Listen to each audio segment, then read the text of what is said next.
my mom made me a little Outkast demo of the songs that I was allowed to listen to. Were they all just the censored versions of everything? Or? I mean, no. I just remember, like, you know the song Roses? Yeah.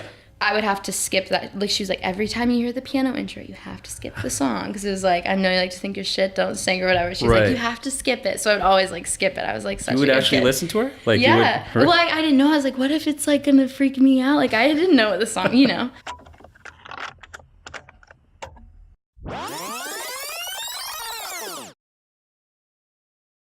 Welcome to This Broken Mixtape, the podcast that rewinds and presses play on the soundtrack to your life. I'm Jeff Wu. And I'm Justin Lee. Singer-songwriter Taylor Upsahl, also known as Upsahl, started playing guitar and piano at the tender age of 5. Influenced by a wide range of artists, including The Shins, Spoon, Lorde, and Beyonce, she decided to postpone her college plans to move to LA to pursue a music career. We sat down with Upsahl to discuss her new EP, Hindsight 2020, how falling in love with her male gay best friend inspired the song The Other Team, and the best jams for making out. This week on the show, we have our special guest, Upsahl. Welcome to the show. Hi, thank you so much for having me. Thank you.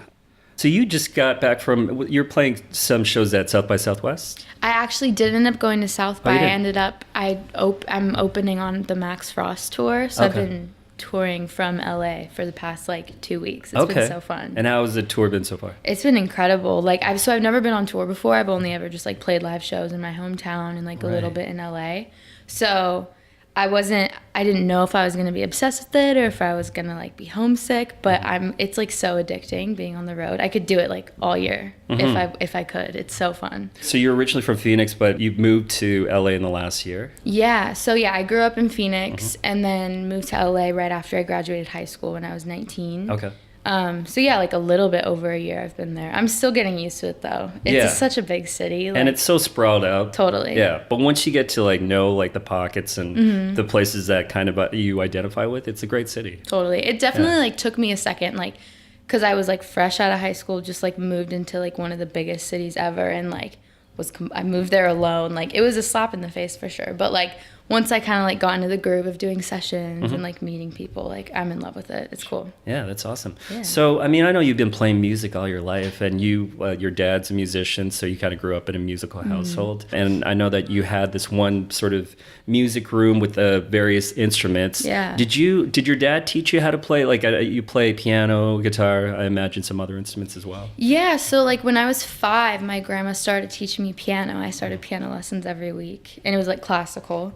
And then one year for Christmas, my parents got me a little miniature guitar when I was 6, and my dad just started teaching me guitar. And then they put me in a performing arts school when I was 10. So I went there from the time I was 10 until I graduated high school. So every day after we did all of our academics, we had lunch, and then we just do arts classes for the rest of the day. So I got to learn classical piano, classical guitar. I messed around on violin and cello at one point, but mostly piano and guitar kind of became my main instruments. Okay, what was the first song you learned on guitar? It was this song by this band called Jawbreaker, and the reason I learned it is because it's D tuning, so it's really easy to play. So my dad was like, okay, I think she can probably do this as a start, and it's still has always been such a meaningful song to me because it was the first time I ever played guitar. Sure. Yeah. I know at 14 you released your first EP. And I imagine you were performing, at small venues at that point in Phoenix? Yeah, it was the kind of thing where I had just grown up making music at the house and jamming with my dad, and then started writing my own songs that now I look back on and are pretty terrible. But, and then, I met the teacher at my art school had heard me play an original song at a diner or at a talent show. And she was like, I have a studio at my house, come record some songs. And then I recorded my EP and put it out and just started playing shows and just releasing as much music as possible. So you realized at a pretty early age that this is what you wanted to do for good, for life. Yeah, it was because I was just surrounded. When I was a baby, there would be punk bands traveling who would crash into my living room and have jam sessions the next day just because my dad was so involved in the music scene. So it was always just my identity, and it was never really I never had to tell my parents oh, music is what I want to do. Like, it was just what I did all the time. There was really like no other option, you know? Yeah. What are some of the valuable lessons you learned from your dad just about the business? Because I mean, there's one thing, to know about music and the music industry, but the business is kind of like the trickier part. Totally. So what sort of like things did he bestow onto you? I think the biggest thing is to just stay true to yourself. And like, it sounds so cheesy, but it's like, I feel like it's very easy once you're getting like so many different opinions from people to be like, oh, like, should I listen to this? Like, should I do this? It doesn't feel like me, but I should do it anyways, But yeah, I think that's the biggest thing is to just like follow my gut feeling. And like, if I don't like a song, I'm not going to put it out. Or if I love a song, like, I'm going to find a way to release it. You know what I mean? Yeah, for sure. So you graduated high school like just a little over a year ago and decided that you wanted to pursue music full time. Yeah. How did your parents feel about that? It's funny because the school I went to was like a college prep. So from the time I was 10, I was like preparing to go to college. I had like applied, done the whole thing, and then it was like toward the middle of my senior year, and my parents kind of sat me down and they were like, we know you go to a college prep, but like, we all know you just want to do music, like, just pursue music, which I just feel so lucky. I feel like not all parents would react that way, but it was really my parents who like pushed me to like just move to LA and just like do music full time instead of going to college right now. And did you already have the record deal in place, or was it? No, it was very much just like, I was just making music. I had my management who are like incredible. And and then I signed my publishing deal at the beginning of last year and then moved to LA. And then I met David Massey and Arista and then signed the record deal. That's amazing. Yeah. So the majority of the record was written and recorded in LA when you first moved there. That must have changed just the scenery, just the climate, everything must have changed the sort of process for you. In what ways did that happen? I mean, just like creatively. Well, it's cool because like when I was in Phoenix, I was just writing songs alone, like in my room, and then moved to LA, and then every day I would meet a new stranger and tell them all about my life and my drama, and then it'd be like a little therapy session and we'd write a song. And this past year for me was just a lot of growing mentally and just like figuring out who I was and what I wanted my music to be like. And so I feel like my songwriting changed a lot just even in the past year. And that's why I called the EP Hindsight 2020, was because it's kind of just like looking back on like how I started last year and how I ended it. And like, I feel like it's just very representative of like what I was going through at the time. Let's talk about your latest single, The Other Team. Yeah. So, there's definitely a story behind that. And, if you could share that with our listeners, that'd be great. Yeah. So the school I went to, like the majority of the guys were either in like theater or dance, and the majority of them are gay. But I was like 10, so I didn't know. I was just like crushing on all these really cute dudes. And then we were like in middle school, and I dated this guy named Zach, and it was like kind of a joke for a sec, and then we dated, and then we broke up, and then fast forward a couple years later, we're like best friends. He's my gay best friend. And yeah, I wrote The Other Team about that. And is that like, I mean, are you the kind of person that finds yourself attracted to people who are unavailable? Totally. I feel like all of us have been there, you know, whether it's, whether it's because of sexual orientation or gender, or even just someone just not being into you. I feel like The Other Team is just very representative of like love that is not reciprocated, Absolutely. Yeah. So another single, Kiss Me Now, is about really like, what I like about that song is it's like inherently so innocent, because there's so many pop songs on the radio that are really just like about sex. Yeah. And this is really just that just kiss that me. Yearning for like a kiss, right? Totally. Are you the kind of person that makes the first move, or do you wait for... I don't know. I mean, like, sometimes I feel like I can be kind of overbearing. So yeah, I definitely just like say what's on my mind. And like, I was on a date with a guy, and it was a first date, and I was like, okay, he still hasn't kissed me yet. Like, what's going on? So finally I was just like, so like, when are you planning on kissing me? I literally said that. See, but that's amazing because like a lot of people aren't that upfront. Yeah. And I appreciate that kind of honesty. I feel like it's important. Too many games, right? Yeah, no, I'm not here for the games. It's a waste of time. Just fucking kiss me, you know? So you've probably already worked with a lot of great producers and songwriters. Do you have like sort of a dream list of people that you want to work with in the future? That's amazing. I mean, as far as like, he's a producer and a songwriter, but like Anderson .Paak is a really big influence for me. Yeah. And like Labyrinth is a big one as well. I don't know. I've gotten to meet some pretty incredible people this year on the production side and on the writing side, and like it's just so inspiring to see people like killing it at what they're doing, and the fact that I like get to work with them is just so, it's like an honor, you know? Yeah. The other thing I was thinking about listening to your record is that, like, you know, pop music has changed so much in the last 10 years. It used to be almost like this dirty word that people use, and like with these negative connotations, oh, that's really poppy. Totally. But now it's like kind of all encompassing. There's like sort of takes from different genres.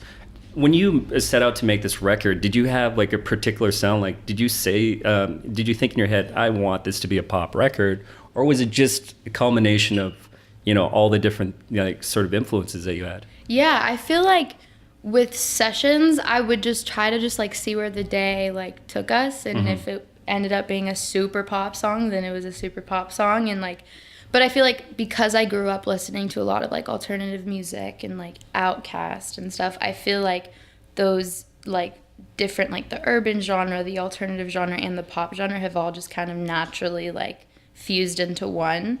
And so yeah, it wasn't really like a decision where I was like, okay, we need to make a song that sounds like this. We just would kind of vibe out, and then like we ended up with the songs that are on the EP. Yeah. Well, let's talk a little bit about your influences. So just growing up, you know, as a kid, like what were some of the early records you heard that your dad would throw on? Weezer was definitely like a huge influence, like the Blue Album and Pinkerton. I always ask every guest that mentions Weezer, so between Pinkerton and Blue Album, if you had to pick one. Because I feel like you have to be one or the other. Well, I feel like Blue Album is very like poppy, and like for pop melodies and shit, I feel like that's a very good point of reference. Pinkerton's more like grungy and like hardcore. I don't know. I love Pinkerton. It just like reminds me of my childhood. I listened to that album so much when I was growing up. That's my favorite record, by the way. It's Pinkerton. so amazing. Yeah. And then what other things were being played around the house? I listened to a lot of Spoon. Like I loved Spoon growing up. Outkast, like my mom made me a little Outkast demo of the songs that I was allowed to listen to. Were they all just the censored versions of everything? Or? I mean, no, I just remember like, you know the song Roses? Yeah.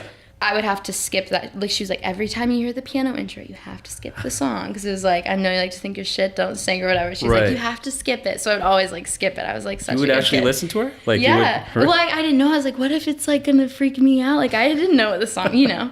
And then another really big influence for me was No Doubt. That was another like little mixtape that my parents made me. And like, I just think like Gwen Stefani was just such a badass bitch. And like to have a female artist who just like did whatever she wanted, was like the front woman of an all male band and just like kicked ass. I think like was just very inspiring as like a young girl, like growing up doing music. Absolutely. Yeah. Have you seen Captain Marvel yet? No. The entire soundtrack is 90s like female fronted alt rock band. So it's like No Doubt. There's like Garbage. There's Republica, Elastica. No it's a great way. soundtrack. I need it to just go makes you see so it. happy. Yeah. That's sick. Yeah. And then so when you ventured out into like sort of taking ownership for your own music that you listened to, what were some of the first artists that you would pick up or download or buy? Yeah. Oh, that's good. I mean, nowadays I feel like I'm very much just like making playlists and stuff that are just like songs rather than like artists. I just like fall in love with songs. But like, I guess like my modern influences would probably like Mac Miller's album Swimming was like a really, really big one for me. Billie Eilish, I just love her vibe, and like she just does whatever she wants. I think that is just super inspiring. I don't know, man. Like Lorde was really big for me in high school. But yeah, like I feel like until I got to high school and like got introduced to like pop music and like what was on the radio and stuff, it was just a lot of like alternative stuff, like Weezer and The Shins and Spoon, and like Beck was a big one. Yeah. Okay, that's awesome. Thanks. The EP just came out, but I imagine that you're also working on a full-length album. Yeah, I mean, I have no like plan set in stone to release a full length, but when I'm not on tour, I'm just like writing a ton like every day. So I have like over like 200 songs that I wrote just in the past year, just because I was like writing so much. So like it's really fun sifting through that and like picking my favorites. And like, yeah, I'll definitely have a bunch more music coming out in this next year. That's incredible. You have 200 songs in less than a year. It really tripped me out. I like sat down and wrote it all down. I was like, did I really like write this many songs? So you average probably like at least, it has to be at least a song a day. Pretty much, yeah. I mean, yeah, it's crazy. It's so fun. It's like what I want to do. Like, it's so fun. Yeah. I love it. What's your writing process like? Like, how do you get in the zone of writing a song? Yeah, I mean, it's become, when I'm in LA and doing sessions, it's very much just like going to work, kind of. It's like having a normal 9 to 5 or something. But yeah, we just kind of roll in and like, normally sessions start with everyone just kind of getting to know each other, talking about their lives. What's so cool about it is like, these people are strangers and like, you may never see them again. So like, you can tell them about the fight you got in with your friend the other night, and they don't care. They're not going to tell anyone, you know? So it's really cool. It's very like therapeutic, and like you have to get into a very vulnerable place with people that you don't know well. And then, yeah, normally like we'll talk, someone will say something in a sentence where we all kind of stop and we're like, oh shit, like that's a song title. Let's write that song today. And then someone will start messing around on keys or on the guitar, and then just kind of like happens pretty naturally from there. Yeah. That's amazing. I know this summer you have a lot of festival dates lined up. Yeah. Have you done festivals yet? No, I mean, when I was in Phoenix, which shout out to the Phoenix music scene, they're like super supportive. I opened the McDowell Mountain Music Festival a couple years ago, which was really cool because the Shins and Beck were both headlining, and like those are like childhood influences for me, you know? Yeah. So like that was really fun, but that's really it. I've never done any other festival, so I'm excited. And what kind of like expectations do you have, if any? I don't know, man. Like I expect it to be very just like high intensity. I know everything is like timed very well, so it's like once your set is done, like another band starts. So it's just gonna be really quickly paced. But I like love that kind of environment. It's gonna be fun. Yeah. Yeah. And so how many festivals do you have lined up so far? So we have 3 festivals in the UK next month, or in May. And then it just got announced today that we're playing Lollapalooza. Oh, wow. I'm That's so amazing. excited. Yeah. Yeah. Have you ever been to Lollapalooza? No, I haven't. It's going to be so fun. I'm excited.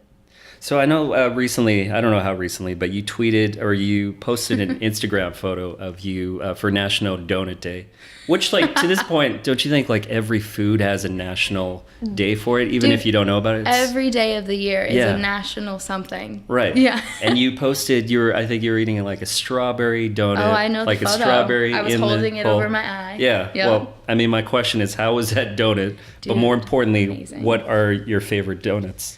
Well, so I live in like East LA, and there's this amazing donut shop called Donut Friend. I recommend it to everyone. So I had been going to Donut Friend. Honestly, it's embarrassing, but like I'd say 3 times a week. It's so good. And then one day I was in there and I look up on their menu, and in the corner it said, everything here is vegan. Oh, okay. And I was like, you are joking. Like, this is not vegan. This is delicious. Yeah. So now I go there like 5 times a week because it's vegan and it's healthy, you know? But I'm assuming you're not vegan then? Or? I mean, I'm vegetarian, Okay. but I can go for vegan food, and like I feel less guilty afterwards, you know? Yeah. But they have amazing donuts. That strawberry one was good. I don't know. They have some crazy stuff there. Yeah. So I know that like because you decide to pursue music instead of college, I know some of your friends must be going to college right now. Do you have do you ever get a case of FOMO? A little bit. Yeah. Like, I feel like it was hard for me when everyone was like getting into colleges at my school, because they make it like a very big deal, like where you're going to college, because it's college prep. Right. So like that was really difficult for me, being like one of the few people graduating that like wasn't going to college. But I feel like it gave me room to just kind of like grow and learn to just like be confident in my own decisions and like not really worry about what other people are doing. Yeah, it was definitely hard too, because like when I moved to LA, I was there alone and like wasn't going out to college parties and like meeting guys at frats, you know, but like all my friends were, and I was like, shit, like did I make the right choice? But I've just like learned to just be like so happy with myself, and like what I've gotten to do this past year is like I would have never dreamt of. So yeah, I feel lucky. Is it weird though not being around, like, I mean, obviously you have friends of your own age, but like I imagine that most of the people that you hang out with musically like are are older. Yeah, totally. So, I mean, not just having like sort of peers and hanging out with them, is that kind of, is that weird at all? Or? It's weird because I'm like hanging out with people who are like in their late 20s and like really have their shit together, and I'm 20 and I like don't know what I'm doing, And like I'll like roll into a session and someone will be like, yeah, like, I meditated for 2 hours this morning, went to the gym, had my green smoothie, and I'm like, that's really cool. Like I woke up 10 minutes ago and somehow showed up at the session, but you know what I mean? But like that's pretty representative of LA, right? Yeah, I imagine. totally. Like everyone I meet in LA is very health conscious. It's and like, crazy. I mean, that's a great thing. It's but then incredible, yeah. after a certain point, you're like, okay, we get it. Yeah, We get it. yeah. So it's definitely like, it just makes me like, sometimes I'm spending so much time with people that are older than me that I forget that like I'm 20 and I still have time to like figure myself out and stuff. Sure. But it's definitely inspiring to see people like killing it at what they're doing. Yeah. I mean, but you said that, you meet all these people that have their shit together, but you clearly have your shit together. If you have like a record deal, you're only 20, you're touring all around the world. That's like everyone's dream, really. Totally. Yeah. No, I feel so lucky. I always like, whenever I'm like feeling down on myself or like uninspired, I just like think back to like, if you told me like a year ago that I would be like here doing this podcast in Toronto right now, I'd be like, no, you're lying. Like that's, you know what I mean? It's just all about perspective. Like I just feel so lucky to be able to do this every day. Yeah, yeah. When you look at like artists that have been doing it for a while, like 5, 10, 15 plus years, can you think of like, not necessarily in terms of their sound, but just in terms of their career, is there someone that you sort of aspired to have, a career of that level? I mean, the obvious one for me would be like Beyonce. I've like seen her live a bunch, and it's just every time I see her live, it's just the most like creatively inspiring thing in the world, and just like really motivating to see someone who like all she focuses on is like her music and her live show and like doesn't deal with the other bullshit. Like her music, if you want to know what's going on in Beyonce's life, like you listen to her album. So I really love that, and that's kind of how I aspire to be with my music. Okay. Yeah. So that's almost time for us. But, on the topic of playlists, making playlists, you make a lot of those. I want to go back to Kiss Me Now and think of like a playlist of, let's say, like 4 or 5 songs that you would throw on there of just like pure like make out music to get both you and the other person in the mood. vibe. Yeah. Making Out by No Doubt. Okay. That's a really good one. Kiss Me Now by Upsahl. Duh. I'm just kidding.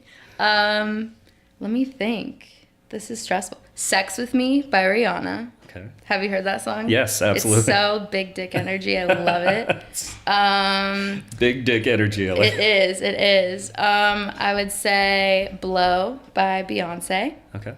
And I think that's it. That's all you really need, man. Okay.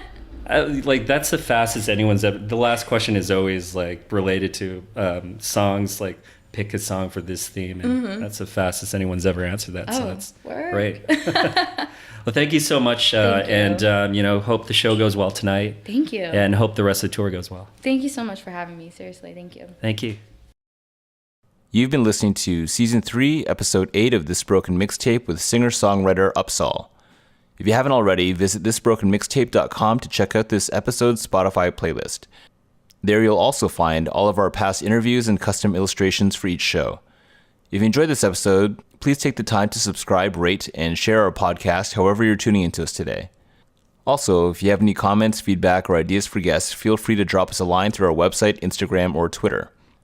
You can find all our episodes on iTunes, Stitcher, Google Play, YouTube, and Spotify. As always, thank you for listening. We really appreciate it. Cheers.